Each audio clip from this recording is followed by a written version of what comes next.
कला और संस्कृति परंपरा ऐतिह्य को नहीं कलिंग टीवीर स्वतंत्र कार्यक्रम मो गाँ कथा। मो गाँ कथार आज देखा नारायणपाटना पंचायत कथा। नारायणपाटना पंचायत रे कौन रही समस्या ताकू नहीं देखा स्वतंत्र कार्यक्रम मो गाँ कथार।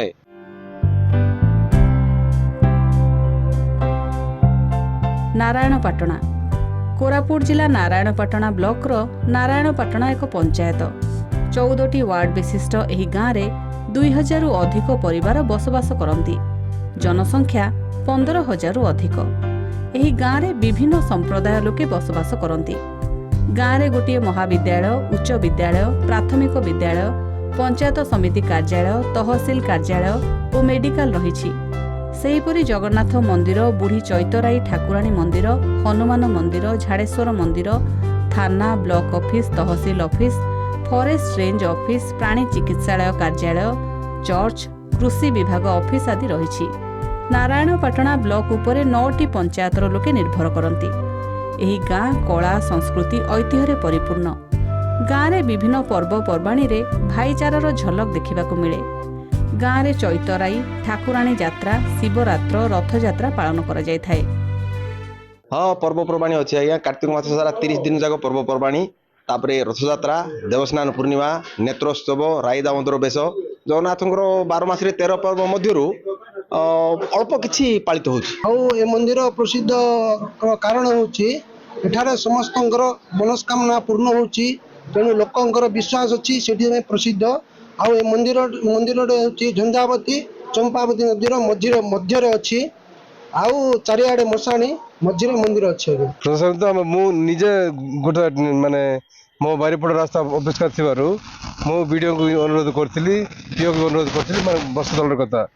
सेटा बजेट ना कले किंतु पछरे लक्ष बजेट आसला क्लीन हैला किंतु सठिक क्लीन हे नथिला। मेडिकल अच्छी तो डाक्तर सहित भल मेडिसिन, एम्बुलेंस सेवा आओ एतिकी सबू नारायणपाटना बासिंदा को उपयोग कले बहुत भल होई थांता। एही गाँ लोक माने चाष, व्यवसाय और कुली मजूरी उपरे निर्भर करती। एही गाँर योग्य हिताधिकारी माने आवास योजना रे उपकृत होइथिबा बेले मिशन शक्ति द्वारा महिला माने उपकृत होइछन्ति। सरकारक पक्षरु मेगा प्रकल्प योजना रे नूतन पानी टांकी निर्माण होइछि। सरकारक विभिन्न योजना रे नारायणपाटनार विकास होइछि। नारी सशक्तिकरण से स्कीम द्वारा आम ना कि लोन जाक आनिकी मिशन किनी आम टाइलरिंग करी पिला मन को आजिकल पढ़ाइबा को आम पढ़ाइबा आमको रोजगार होछि। नारायणपाटनार विकास होइथिले मध्य बहु समस्या एबे मध्य असमाहित होई रहिछि। नारायणपाटना पंचायतर मुख्य समस्या हेउछि ड्रेन, विशुद्ध पानीय जल। चंपीकोटा साहि रे दीर्घ दिन धरी पानीय जलर समस्या रहिछि। लोके नदी पानी उपरे निर्भर करिथांती। केतेक साहि रे थिबा नलकूप अचल। मेडिकल थिले मध्य विशेषज्ञ डाक्तर नाहांती। लोके खर्चांत होई कोरापुट जिला मेडिकल उपरे निर्भर करुछंती।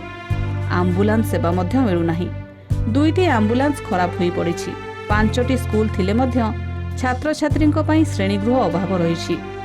पानीय जल और ड्रेन समस्या उपरे नारायणपाटना वीडियो कहिछंती तुरंत पदक्षेप नियाजिबो। स्मार्ट बोर्ड रे जेमते हमकु मैप देखाउछंती आगे कोरी देखाउतिले सेठी मध्ये बुझी पारनतलु एबे सहज रे बुझी होछि। एटा हम सरकारक द्वारा होछि। सेतपे हम सरकार को धन्यवाद जनाउछि। जनरल पानी पीवा पानी असुविधा नुहे कारण 4टा बोरिंग 200 घर पाखापाखि अच्छी सेठी 4टा बोरिंग अच्छी 4टा बोरिंग रनिंग कंडीशन में अच्छी। तो पानी असुविधा जनरल पीवा पानी असुविधा हो न अलग पानी जब बाहर नित्यकर्म पानी रे जब किसी असुविधा होता है पारे पानी किछिटा साहि रे पानी रो सप्लाई रे किछिटा असुविधा रोचे। एटा भी आम सार उपर काम धाम करूँ और यथाशीघ्र से गुड़ाक रेस्टोर करदमु। से आम पदक्षेप नौ पूरा परिष्कार रखबार लगे और यथाशीघ्र 2 सप्ताह भीतर प्राय आम सबकि समाधान हो। आम नारायणपाटना समस्या को नहीं नारायणपाटना गोष्ठी उन्नयन अधिकारी को साक्षात करूँ। से साक्षात नारायणपाटनार ଯେଉଁ ରହିଛି ଅଳିଆ ଆବର୍ଜନା ଓ ପାନୀୟ ଜଳ ସମସ୍ୟାକୁ ଯଥା 15 ଦିନ ମଧ୍ୟରେ ସମାଧାନ କରିବେ ବୋଲି କହିଛନ୍ତି। ତେବେ ଦେଖିବାକୁ ରହିଲା କେବେ ଏହାର ସମାଧାନ ବାହାରୁଛି। ନାରାୟଣପାଟଣାରୁ ପାତ୍ର ପିଲେଣ୍ଟି, କଳିଙ୍ଗ ଟିଭି।